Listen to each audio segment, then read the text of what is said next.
tout d'abord qu'est-ce que la persécution. Voici le mot du grec pour la persécution, dioko, terme qui veut dire harceler, troubler, molester, persécuter ou poursuivre. En tant que chrétiens, nous sommes appelés à être persécutés. Heureux serez-vous, lorsqu'on vous outragera, qu'on vous persécutera et qu'on dira faussement de vous toutes sortes de mal, à cause de moi. Réjouissez-vous et soyez dans l'allégresse, parce que votre récompense sera grande dans les cieux, car c'est ainsi qu'on a persécuté les prophètes qui ont été avant vous. Matthieu 5h11. Pourquoi devons-nous être persécutés? Pourquoi les chrétiens meurent à cause de leur foi?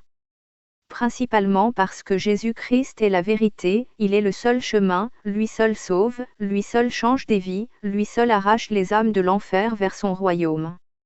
Aucune religion, aucune secte, aucun mouvement intellectuel n'est capable de ça. Sachant cela, Satan, l'ennemi de nos âmes, utilisera les hommes afin de détruire les chrétiens et qu'ils perdent la foi et leur salut. Or il est impossible de lui être agréable sans la foi, car il faut que celui qui vient à Dieu, croit que Dieu est, et qu'il est le rémunérateur de ceux qui le cherchent. Hébreux 11, 6. Dans la parole de Dieu, Satan utilisa Judas afin de livrer Jésus-Christ aux Romains. Jésus répondit, c'est celui à qui je donnerai le morceau trempé. Et, ayant trempé le morceau, il le donna à Judas, fils de Simon, l'Iscario. Dès que le morceau fut donné, Satan entra dans Judas. Jésus lui dit, ce que tu fais, fais-le promptement. Jean 13h27. Dans le monde entier, les démons travaillent énormément afin de faire perdre le salut aux chrétiens, cela passe par la persécution. Les païens qui sont sous le contrôle de Lucifer répondent sans le savoir à ses ordonnances. À cause du péché, les hommes et les femmes loin de Dieu sont sous la coupe du diable. Et il fut précipité, le grand dragon, le serpent ancien, appelé le diable et Satan, celui qui séduit toute la terre, il fut précipité sur la terre, et ses anges furent précipités avec lui. Apocalypse 12, 9. Dans le monde entier, les hommes et les femmes qui craignent Dieu sont de plus en plus persécutés, le nombre de morts ou de blessés à cause de leur foi en Jésus-Christ augmente d'année en année. Cette persécution physique est majoritairement en Afrique et en Orient. Les chrétiens sont décapités, sciés, lapidés, humiliés à cause de leur foi. Principalement, les personnes qui essaient de tuer les chrétiens sont de la postérité d'Ismaël, voici ce que dit la parole de Dieu. Or pour nous, mes frères, nous sommes enfants de la promesse, ainsi qu'Isaac. Mais comme alors celui qui était né selon la chair, les fils et les filles d'Ismaël, la religion musulmane, persécutait celui qui était né selon l'esprit, les fils et les filles d'Isaac, l'Église de Christ, il en est de même aussi maintenant. Galates 4h28. Voici quelques conséquences de la foi en notre Dieu, Jésus-Christ de Nazareth. Et d'autres ont été éprouvés par des moqueries et par des coups, par des liens, et par la prison. Ils ont été lapidés, ils ont été sciés, ils ont souffert de rudes épreuves, ils ont été mis à mort par le tranchant de l'épée, ils ont été errants çà et là, vêtus de peaux de brebis et de chèvres, réduits à la misère, affligés, tourmentés, desquels le monde n'était pas digne, errant dans les déserts, et dans les montagnes, dans les cavernes, et dans les trous de la terre. Hébreux 11h36. Cette parole est seulement pour les chrétiens d'Orient ou d'Afrique. Où est la persécution en Occident? Où sont les hommes et les femmes qui meurent pour leur foi en Europe? Où sont les Timothée ou Paul occidentaux? En Europe, la franc-maçonnerie met un point d'honneur à la laïcité et à la liberté de culte.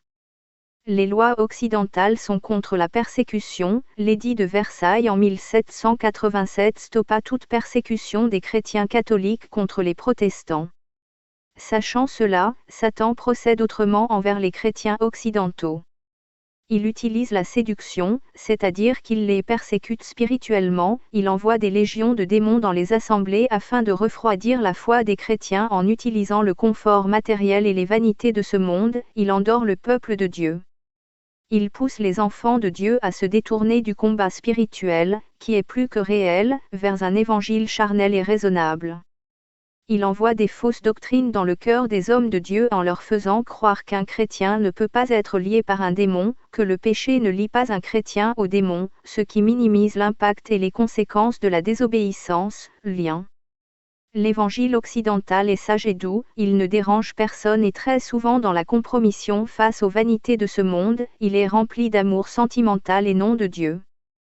Quand nous lisons les messages de Paul aux églises de Corinthe par exemple, il était sans frein, disant ce que l'Esprit l'inspirait, il reprenait les âmes à cause de leur attitude et était traité de charnel à cause de son assurance en Christ. 2 Corinthiens 10, 1.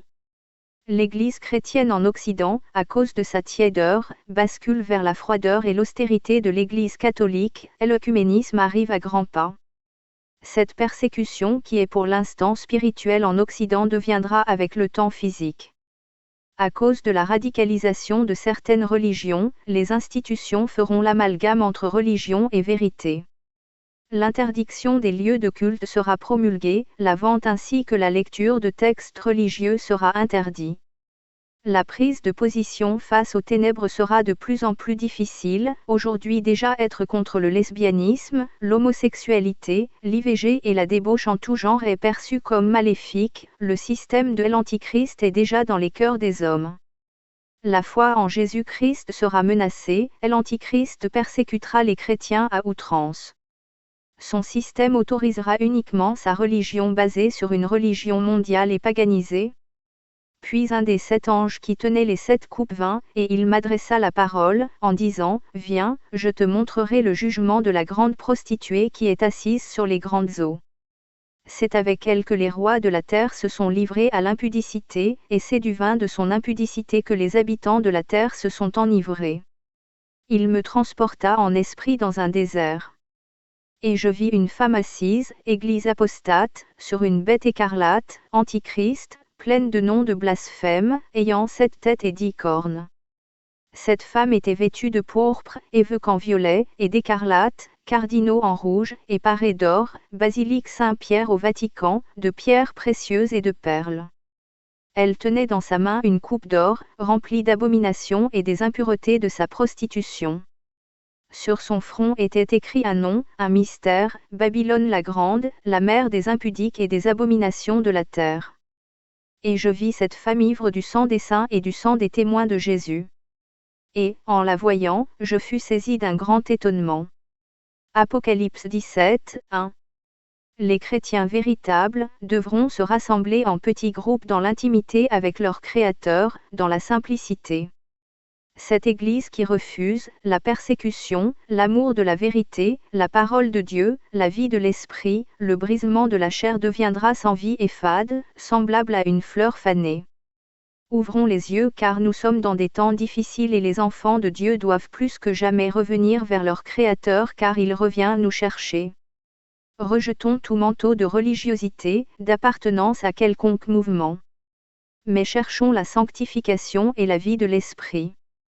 Ne soyons pas distraits par les choses vaines de ce monde, ayons les yeux fixés sur le royaume de Dieu, sur les âmes qui ne connaissent pas Christ. Réveillons-nous de notre sommeil. Repentons-nous de nos mauvaises œuvres, de nos vies charnelles, de notre cœur qui cherche constamment à désobéir à notre Créateur, car le cœur de l'homme est mauvais. Soyons en paix avec notre Dieu, avec nos proches, avec nos frères et sœurs. Soyons un bon témoignage de Christ dans nos vies. Ayons comme objectif la couronne et la robe, les promesses de l'Éternel sont certaines. C'est pourquoi moi aussi, ayant entendu parler de votre foi au Seigneur Jésus et de votre charité pour tous les saints, je ne cesse de rendre grâce pour vous, faisant mention de vous dans mes prières, afin que le Dieu de notre Seigneur Jésus-Christ, le Père de gloire, vous donne un esprit de sagesse et de révélation, dans sa connaissance, et qu'il illumine les yeux de votre cœur, pour que vous sachiez quelle est l'espérance qui s'attache à son appel, quelle est la richesse de la gloire de son héritage qu'il réserve aux saints, et quelle est envers nous qui croyons l'infinie grandeur de sa puissance, se manifestant avec efficacité par la vertu de sa force. Éphésiens 1h15